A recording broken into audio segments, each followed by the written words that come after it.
So this is an interesting insight that came to me. The basic point that I want to tell is that even through sports, actually, this is a general point. There are a lot of dots around you about yourself. That if you are a keen observer and if you collect those dots and if you analyze those dots, you can generate very good knowledge of yourself. Know thyself is something which is considered to be very, very important, right? As per Greek philosophy, even I'm sure other philosophies, Indian philosophies also. So let me give you an example of how through sports one can know oneself. This is an example. This is not a principle, but an example, a personal example. So in my case, I have all the racket sports like table tennis, lawn tennis, and badminton. I like racket sports a lot.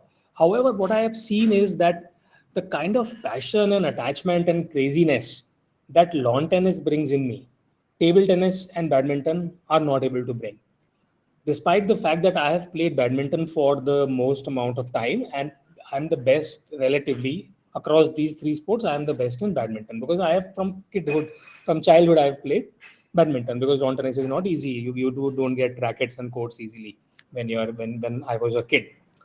So then what is the reason? What can this dot tell me? Why I don't like badminton so much and I like lawn tennis? Like, to give you an example, when I used to play lawn tennis 3 years back, I used to dream. So when the day ended and I was sleeping, I used to fantasize. I used to dream about all the shots. And it was an amazing experience, very intense, very powerful. And I used to get up early at 6 o'clock to be able to go to play with friends. This kind of a passion, this kind of an attachment, attraction has never happened to me with any other sport, especially badminton. What can this tell? My sense making is that badminton, if you see what is it that badminton requires, it is a brute force kind of a game. By brute force, I mean it requires power, it requires stamina, it requires agility, it requires brute bodily qualities. You have to have stamina, you have to have power, you have to have agility, all those things, brutal physical qualities. The scope for mental creativity is less.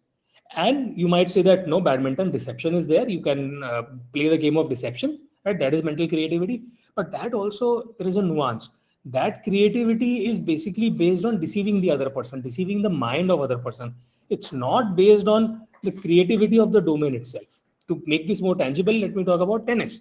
In tennis, the trajectory of the ball is so amazing that it makes the field very, very creative. If there is a top spin, the ball will follow a different trajectory. If you hit a slice, the ball will follow a different trajectory. You can give the top spin can be given in any angle, and the ball will follow that kind of a trajectory using Bernoulli's principle. And then there is a bounce, and there are different ways of hitting the shots. So just because it's a ball and it's not a shuttle is dead, right? Ball bounces, and ball is much more fun to interact with. This is the reason lawn tennis is a highly creative sport for me. And visually, when you see that ball, amazing trajectories of the ball, amazing angles that you can hit, it's not possible through badminton. And badminton is a game just by stamina, power, etc. So it's a less creative game. So that this dot told me that I am a person who is less about just execution and just about energy and just about power and stamina. I'm more about creativity. I like creativity, and I also don't like the creativity which is about deceiving, which is about deception of the other person. I like dealing with that, the reality of that field. And then, for example, being able to hit amazing shots in lawn tennis is possible without even, you don't have to worry about the opponent also, because the court is so big. Badminton court is small and the player can reach because the shuttle does not have so much velocity. But in tennis, the player cannot reach. So the problem is not so much the player. The problem is your control over the ball and generating amazing angles. So that is, I think, this dot told me that I like lawn tennis genuinely from inside. I dream about lawn tennis simply because it is a more creative sport, and I'm a creative person.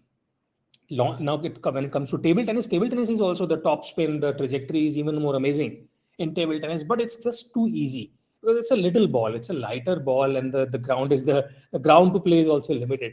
So that slightly decreases the attraction. If I'm able to do the same trajectory with a tennis ball, that's much more amazing than if I'm able to do that same trajectory with the table tennis ball. So that's all. Thank you.